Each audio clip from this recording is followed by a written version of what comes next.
हरे कर यही फल पाई, देह धरे कर यही फल पाई। भज राम सब काम के धर्म, भज राम सब काम। हरे राम राम राम हरे कृष्णा। मोह निशाकर शोभन हारा, मोह निशाकर शोभन हारा। देखिए सपना, देखिए सपना, जय जड़ जंगम जागन जोगी, जय जड़ जंगम जागन जोगी। परमारथी परपंच, परमारथ परपंच। सागवेल बिनु सतसंग विवेक न होई, बिनु सतसंग विवेक न होई। राम कृपा सुलभन होई, राम कृपा जानियत वही जीव जग जागा, जानियत वही जीव जग जागा। जब सब विषय विदा, जब सब विषय विदा। हरे राम राम राम,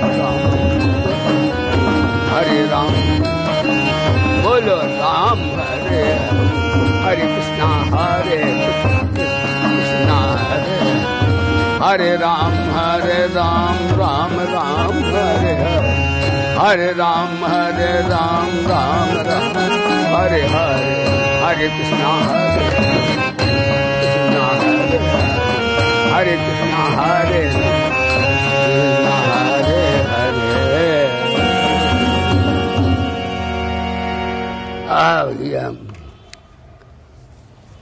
सभा में उपस्थित सभी प्यारे भक्तगण, साधकगण, हम लोग आज ज्ञान योग के संदर्भ में, अभी तक आपने कर्मयोग के संदर्भ में साधनाएं के विषय में श्रवण किया। आज ज्ञान योग की चर्चा करते हैं। हमारी परिच्छिन्नता, अविद्या, अज्ञान या ईश्वर को न मानते हो तो कहीं मूर्खता, जड़ता कह सकते हैं, वो एक ही बात है। शब्दों में भेद है, वस्तुतः वो बात एक ही है। चाहे उसे वेदांत की भाषा में अविद्या, अस्मिता, राग द्वेष अभिनिवेश पंचक्लेशा कह दें, चाहे मैं और मोर तोर माया कह दें। भक्त लोग माया का प्रयोग करते हैं, यानी भगवान माया अपनी बताते तो भक्ति में माया शब्द है। वो समझ लेना चाहिए, शब्द सब एक, शब्दांत 22 पसीरी एक नहीं होते। विद्वानों की सभा में बोलना है तो वहाँ वेदांत का प्रवचन हो तो अविद्या बोलना चाहिए। भक्तों का क्योंकि आप प्रवक्ता बने भगवान के पास से, जहाँ भक्ति सम्मेलन हो वहाँ माया बोलना चाहिए। जहाँ कर्मयोग का प्रसंग आवे वहाँ बोलना चाहिए जीवन विज्ञान, जीने की कला, एक ही बात है वो। और जहाँ हमारे नास्तिक हैं या वो ऐसे हैं जो कि ईश्वर में विश्वास नहीं करते, लेकिन ये तो वो भी मानते कि ना समझी मूर्खता ही भयावह होती है, उनमें ऐसे कह बोल देना चाहिए। अज्ञानानंगतम पेन मुह्यंति जंतवा, वो जंतु हैं। तो इस प्रकार से शब्द भेद है, साधन भेद है, पर साध्य में भेद नहीं है। वेदांत की भाषा में उपाधि भेद है, उपहित में भेद नहीं है। वाच्यार्थ में भेद है, लक्ष्यार्थ में भेद नहीं है। ये भारत की संस्कृति महान वैदिक परंपरा है। तो आज ज्ञान योग के संदर्भ में चर्चा भगवान विशेष कर रहे हैं। अविद्या से अज्ञान से छुटकारा ज्ञान से तो शीघ्र हो ही जाता है। तो अभी आपने सत्संग भजन भी श्रवण किया कि एक रात्रि ऐसी है, प्रथम तो ये बताएं कि जड़ता अविद्या अज्ञान जो है वो तीनों साधनों से दूर हो जाता है। तीन साधनों में अन्य साधनों का भी सार निहित है। वो तीन साधन कौन है? एक तो कर्तव्य परायणता वाले, एक आस्तिक परायणता वाले, और एक होते हैं स्वरूप, अपने स्वरूप आत्म परायणता वाले। उन्हें दूसरे भाषाओं में कह सकते हैं क्रिया प्रधान, भाव प्रधान एवं विचार प्रधान। क्रिया प्रधान वालों के लिए जड़ता कैसे समाज यानी कर्म योग के संदर्भ में तीनों शरीरों से समाज की सेवा निष्काम भाव से करें, निर्लिप्त भाव से करें, अनासक्त भाव से करें, तो जड़ता से राग समाप्त होता है। क्यों? अपने लिए करें तो राग द्वेष जीवित रहेगा, अहंता ममता जीवित रहेगी। सबके लिए करें तो मर जाएगी। तो इस प्रकार जड़ता से, अज्ञान से, विद्या से, माया से छुटकारा मिलेगा। पहले साधक को विचार करना चाहिए कि हमारा अंतःकरण क्रिया प्रधान है। हॉस्पिटल में दवाइयाँ तो बहुत प्रकार के हैं, इंजेक्शन रखे हैं, लेकिन उनमें कौन सा हमें कौन सी व्याधि है और कौन सी हमें औषधि देना है, ये भाई विशेषज्ञ लोग जानते हैं, डॉक्टर लोग जानते हैं। तो भावना प्रधान वाले के लिए जड़ता संबंध विच्छेद होता तीनों शरीरों से हम अपने प्रभु भगवान के सन्मुख हो जाएं, तीनों शरीरों से। तो भगवत कृपा से हमारी जड़ता अविद्या माया भगवान दूर कर देंगे। भगवान ने गीता में आश्वस्त किया है, बोले गीता माता की। गीता में भगवान कहते हे अर्जुन, दैवी हेषा गुणमयी मम माया दुरत्या मां मे वे प्रपद्यन्ते माया मेताम तरन्ति ते। इसमें भगवान ने माया के इस श्लोक में 4 दोष बताए दिए। ऐसा शब्द संस्कृत का है। अब ऐसा लगा दो सब में तो वो अर्थ खुल जाता है। ऐसा माया मम माया, ये मेरी माया है। ऐसा माया दैवी माया, कि देव भी आप ही हैं। ऐसा माया दुरत्या माया, ऐसा माया गुणमयी माया, 3 गुण वाली है। सात्विक प्रवृत्ति हुई, चलो भैया सत्संग करें, संत दरबार में चलें, आचार्यों से विद्या पढ़ें। ये कौन कराता है? माया का चेला सत्गुण। रजोगुण आता भैया, खाना पीना इंतजाम तो करना है। तो रजोगुण जो होता है वो क्रियात्मकता की ओर हमें प्रेरित कर देता है। तमोगुण आता है तो हम सोते नहीं हैं, ऐसे अपने आप भैया नींद आ गई,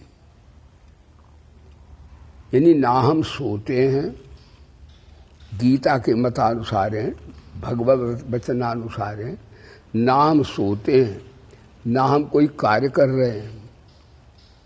प्रकृतो भुंजान गुणान, ये प्रकृति के 3 गुण बलात् हमसे कार्य करवा रहे हैं। सत्संग में भी तभी आते जब सत्व गुण प्रकृति का आता है, तो कहते भैया चलो आत्मोद्धार करें। तो तीनों शरीरों से भगवान के सन्मुख हो जाएं। तो भगवान बोले यद्यपि माया बड़ी दुरत्या है, ये बड़ों बड़ों को नाच नचाती है,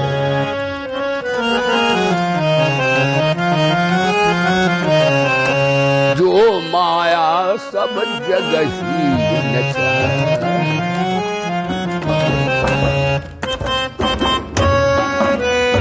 दपा मगारे गाए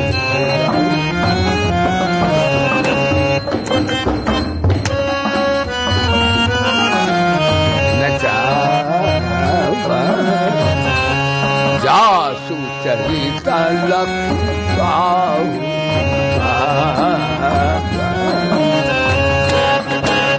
श्री राम जय राम जय जय राम श्री राम जय राम। मैं अरु मोर तो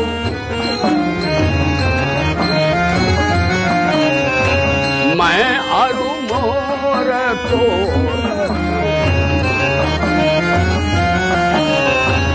यही बस देव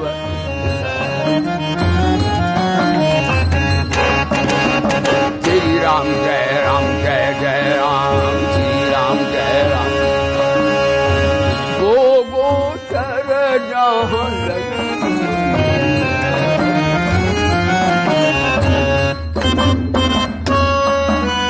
इदपा मगारे शहर जहाँ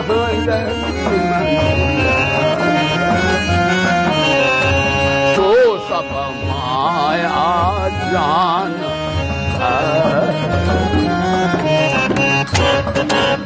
श्री राम जय राम जय जय राम श्री राम जय जय राम बोलो श्री राम जय राम जय।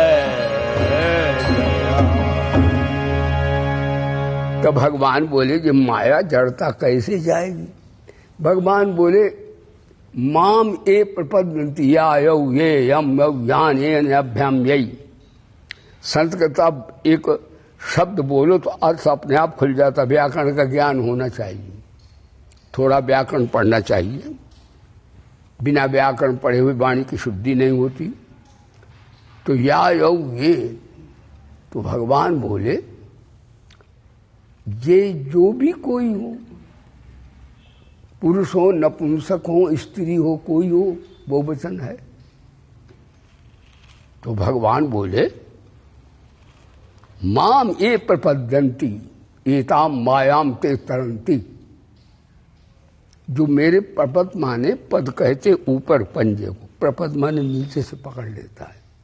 प्र उपसर्ग है व्याकरण का लगा, पद प्रपद प्रापरा अपसम अनुवस।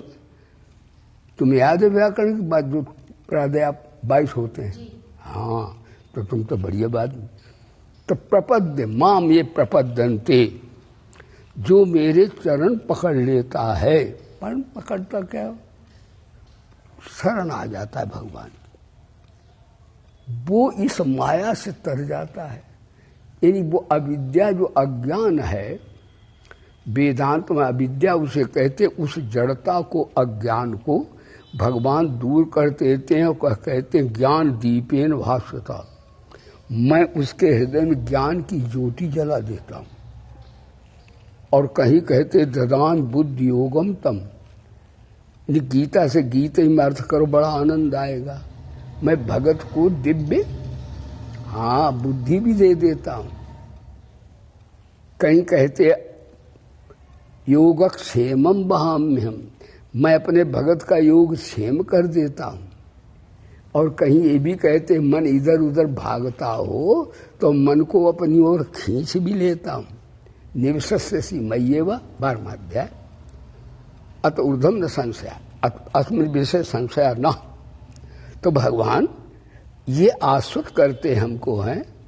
तो तीनों शरीर, आज का प्रवचन कि तीनों शरीरों से हम परमात्मा के सन्मुख हो जाएं।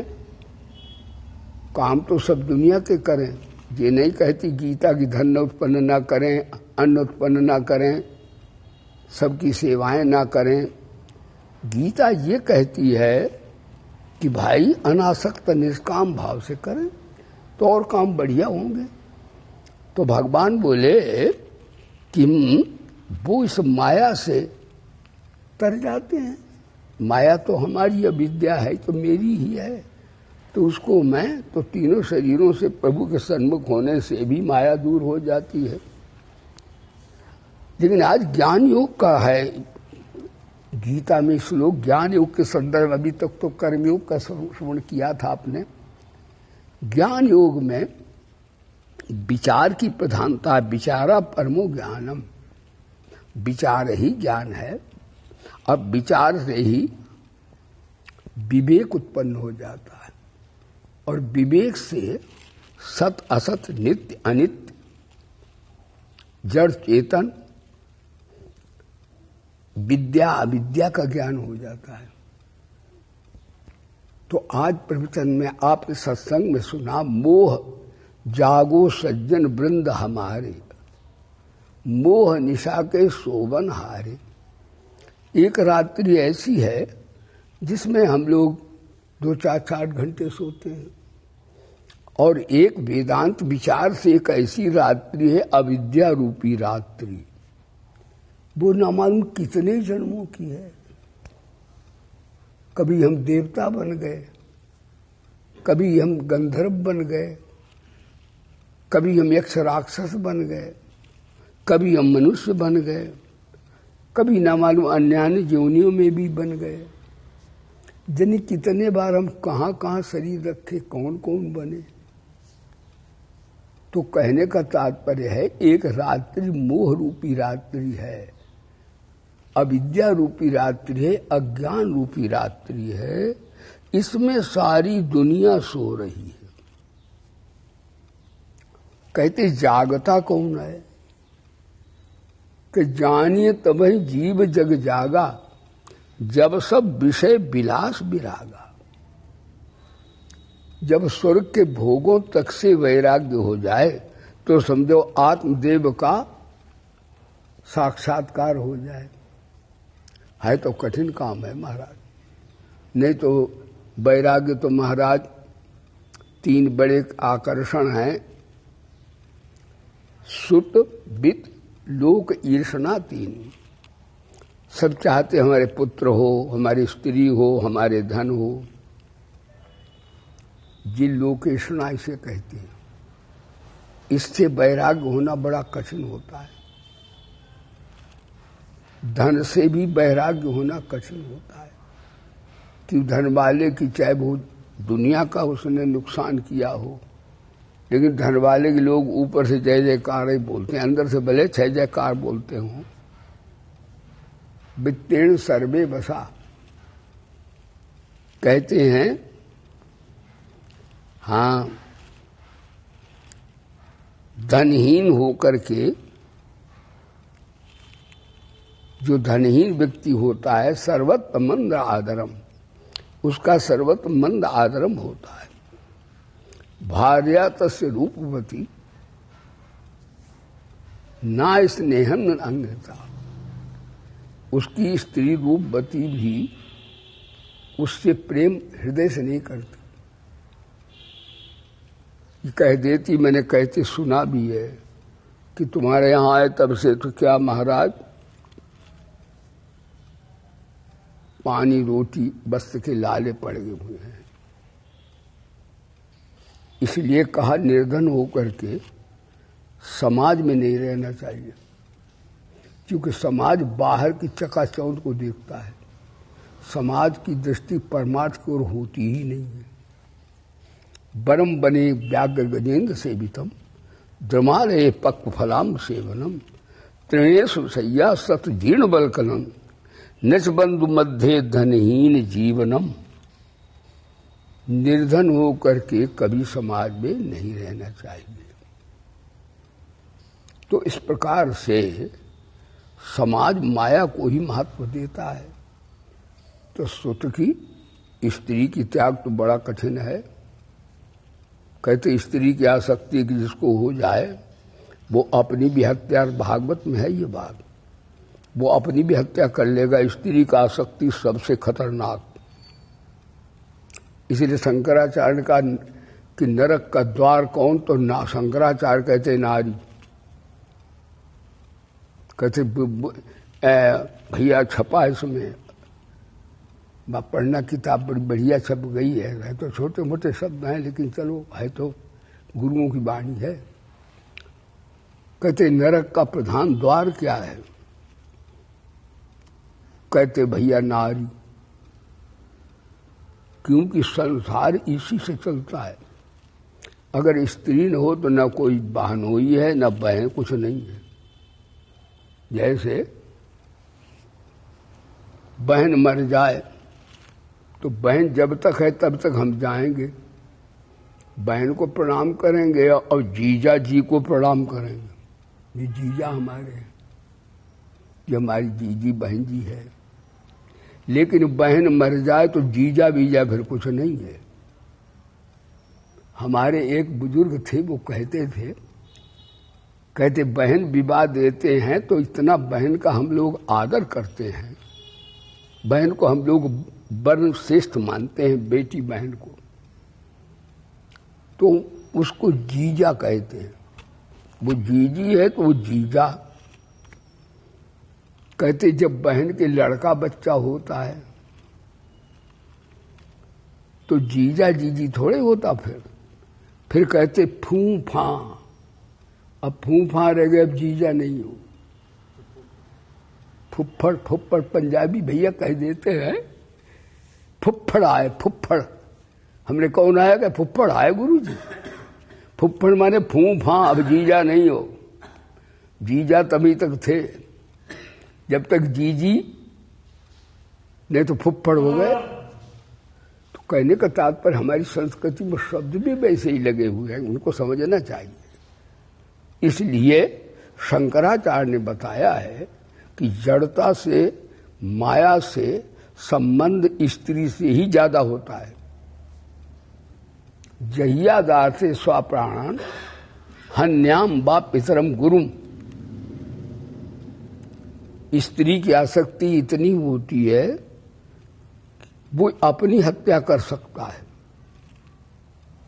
पितर माने माता पिता को भी मार डालेगा, अरे गुरु को भी मार डालेगा। बड़ी प्रबल ये आसक्ति है इसकी। हन्याम वा पितरम गुरुम। और कहते जिसने स्त्री की आसक्ति को जीत लिया उसने हजतो जीता, अजित परमात्मा को जीत लिया। क्योंकि माया यही है, माया के बस में, भगवान के बस में माया है और इसने माया को बस में कर लिया, तो उसका वो परमात्मा को भी जीत लिया उसने। ये भागवत है। अच्छा, वे क्यों है तेज ये बात? स्त्री जाति की निंदा नहीं है, बल्कि यथार्थ हम लोगों को समझना है। क्योंकि स्त्री हमारी प्यारी माँ भी है, सबसे बड़ा गुरु माँ होता है। नाथ मातृ सम गुरु। शंकराचार्य का तात्पर्य क्या है और हमें सत्संग में इसको कैसे लेना चाहिए?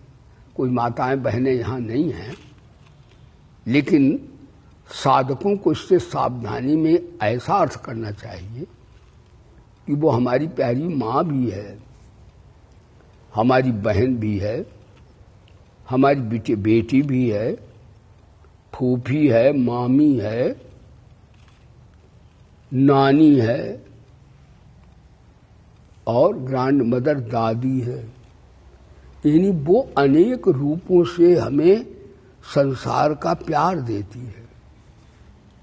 इसलिए इसको जीतना बहुत मुश्किल है।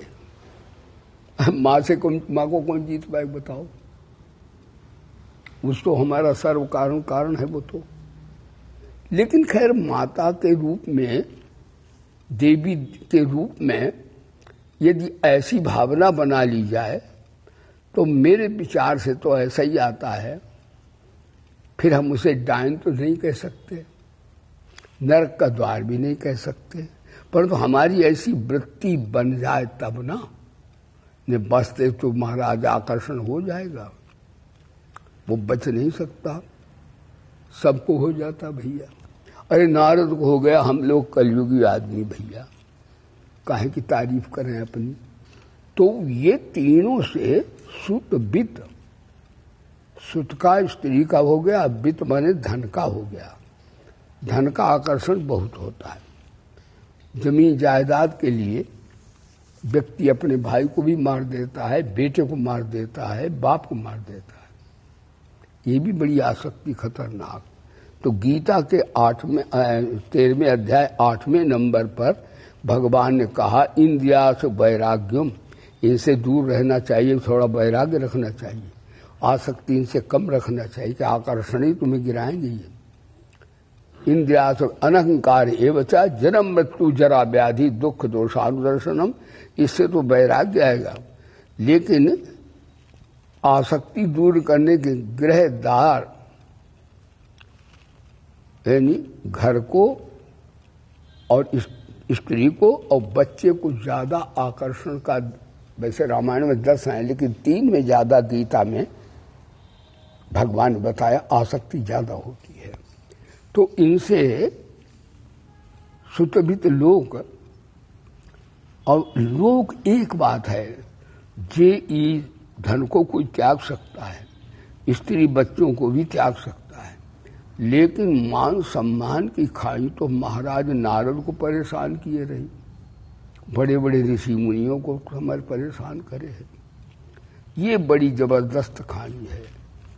इसको जीतने के लिए भाई महान आत्मा को लिखा है, संत को और ब्राह्मण को भी, जो कि आचार्य करते हैं आचार्यगण, और संत एक गधे को भी प्रणाम करें, उसमें ही भगवान को देखें।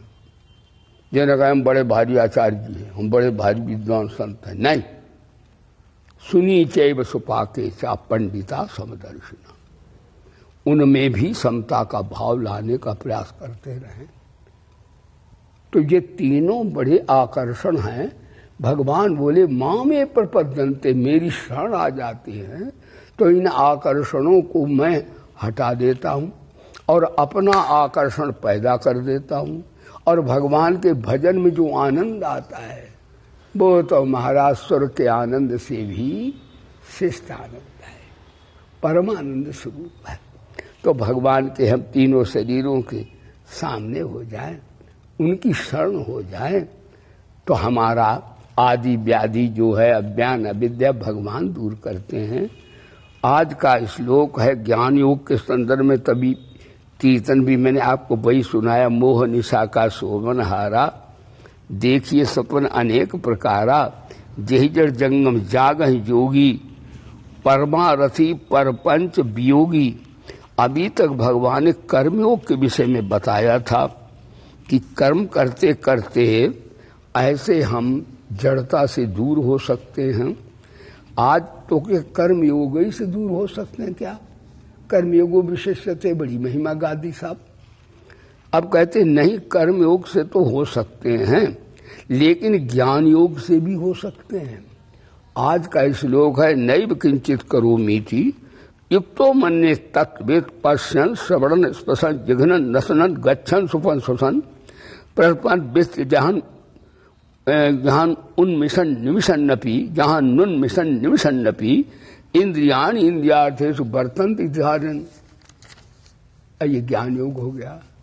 तत्व को जानने वाला सांख्य योगी देखता हुआ, स्पर्श करता हुआ, गमन करता हुआ, भोजन करता हुआ, आंखों को खोलता मिचता हुआ भी ऐसा मानता है कि इंद्रियां इंद्रियों के अर्थों में बरत रही हैं, मुझ साक्षी में, सत्ता में, दृष्टा में ये कोई प्रकृति का न तो क्रिया है और न पदार्थ है। मैं क्रियातीत हूं और पदार्थातीत भी हूं। मैं सच्चिदानंद स्वरूप हूं। इसलिए जितना जी गतिविधि हो रही है सब त्रिगुणात्मिका माया से ये सभी कुछ हो रहा है। वो दृष्टा बन करके ये माया की अविद्या की गतिविधि को देख लेता है और उनसे असंग हो जाता है। कहता मैं तो सच्चिदानंद हूं, मेरे को इसको तो स्पर्श कर नहीं सकती, ये तो जड़ता है और मैं सच्चिदानंद हूं। तो दृष्टा में कोई ये होता नहीं। इसे हम वेदांत का ध्यान भी कह सकते हैं। इस प्रकार वो वेदांती ध्यान करता अपने स्वरूप का कि इसमें कोई बात नहीं है। और एक बात इसमें बता रहे हैं कि अपना स्वरूप का तत्व की प्राप्ति या भगवत प्राप्ति बहुत सरल है। हमारी उधर वृत्ति नहीं जाती। जब हम सत्संग करते हैं तब जाती तो है, लेकिन जैसे सत्संग से हम विरत होते हैं वृत्ति हमारी समाज में संसार में चली जाती है। और जिनकी जो जैवाभ्यास करते रहते ब्रह्माभ्यासम तच्चिंतनम कठोपनिषद, अपने स्वरूप का, साक्षी का, सत्ता का, वेदांत में से सत्ता कहते हैं, साक्षी कहते हैं, दृष्टा कहते हैं, ज्ञानियों के शब्द है। तो वो परमात्मा की प्राप्ति सबसे अधिक सुलभ है। आत्म तत्व का ज्ञान अधिक सुलभ है। क्यों है कि सबका कि परमात्म तत्व को निर्माण थोड़ी करना होता है। प्राप्त अप्राप्त कभी हो, वो परमात्मा आत्मा होते ही नहीं। एक संत कह रहे थे जो कभी प्राप्त हो कभी अप्राप्त हो वो परमात्मा नहीं होता। जो कभी हो कभी न हो वो भी परमात्मा नहीं होता। जो किसी समय हो किसी समय ना हो वो भी परमात्मा नहीं होता। जो किसी का हो किसी का ना हो वो भी परमात्मा नहीं होता। परमात्मा वो उसी का होता है जो सबका हो, सब समय का हो, सब में हो। भाई महात्माओं की बात है, बड़ी बढ़िया है, गुरुजनों की बड़ा इससे ज्ञान हो जाता है।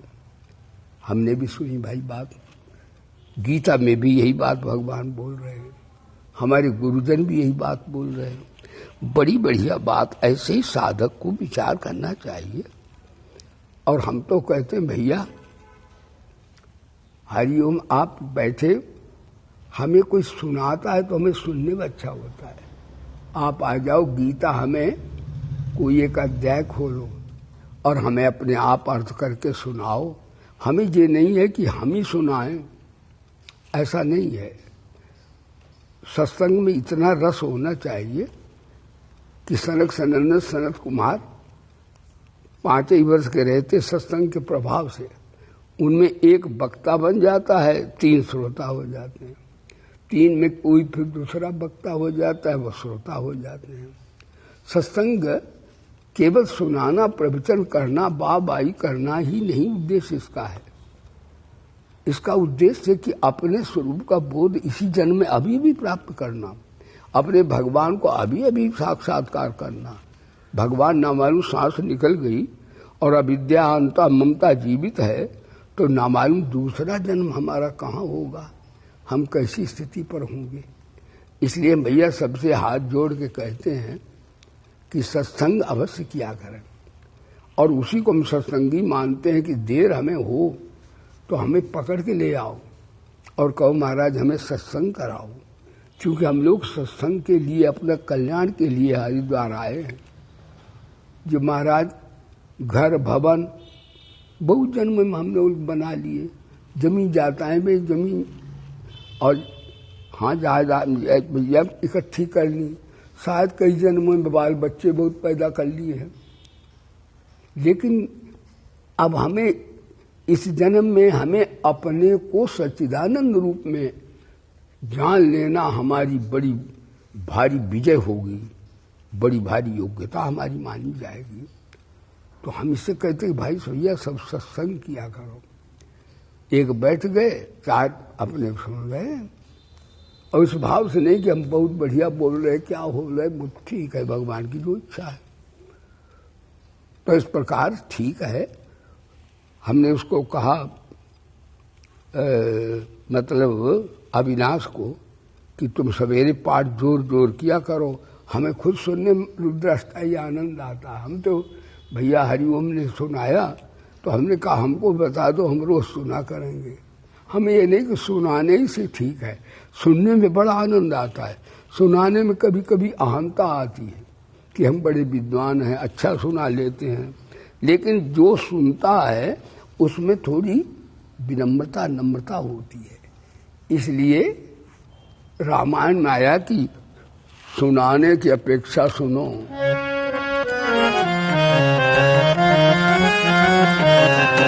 कहाँ सुनहि अनुमोदन,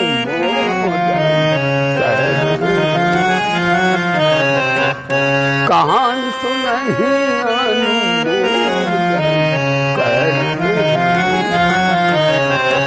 ते गोपदई भवनी।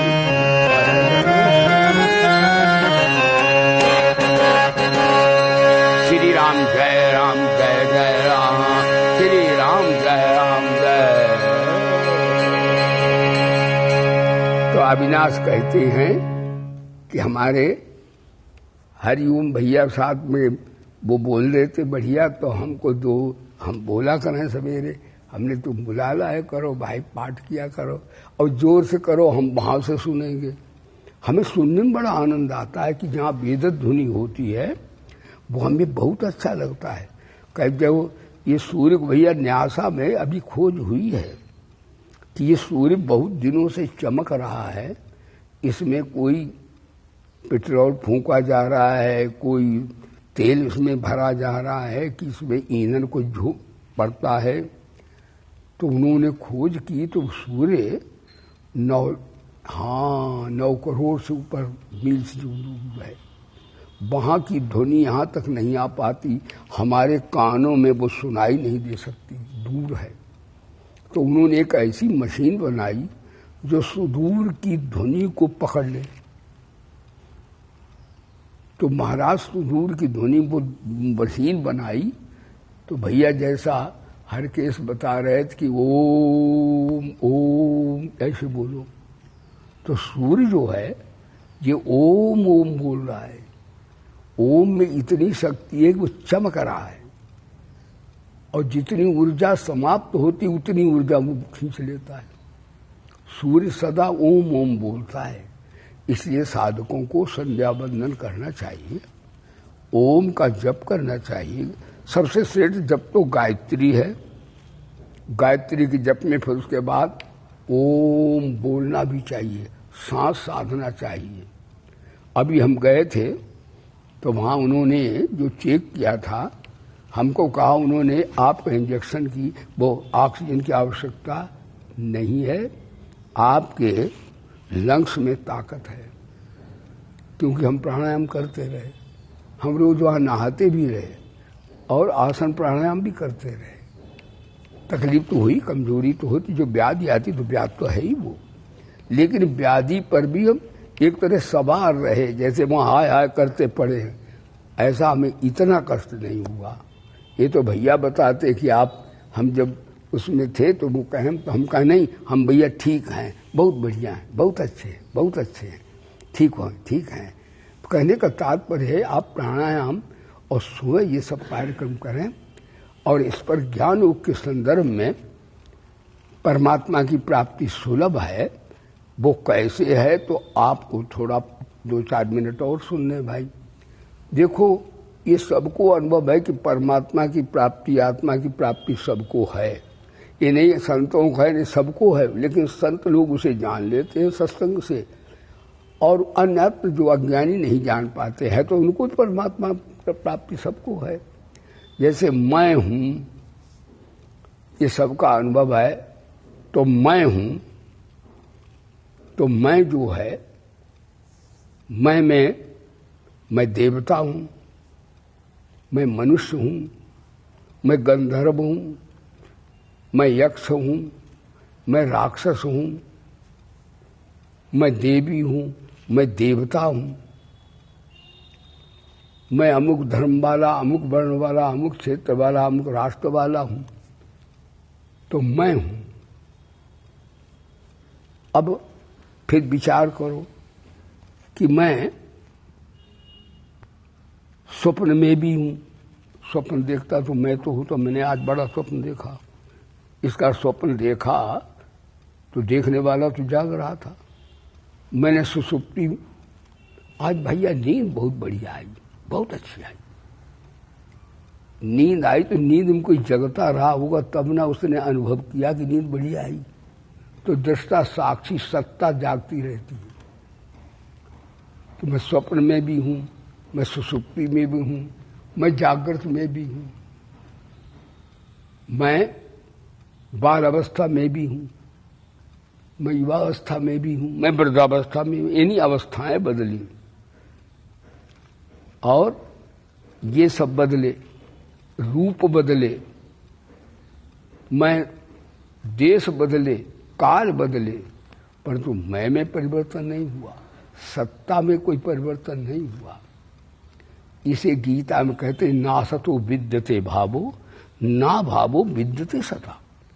इस सत्तत्व सबका साक्षी जो दृष्टा है, सत्ता है, उसमें कोई परिवर्तन होता ही नहीं है।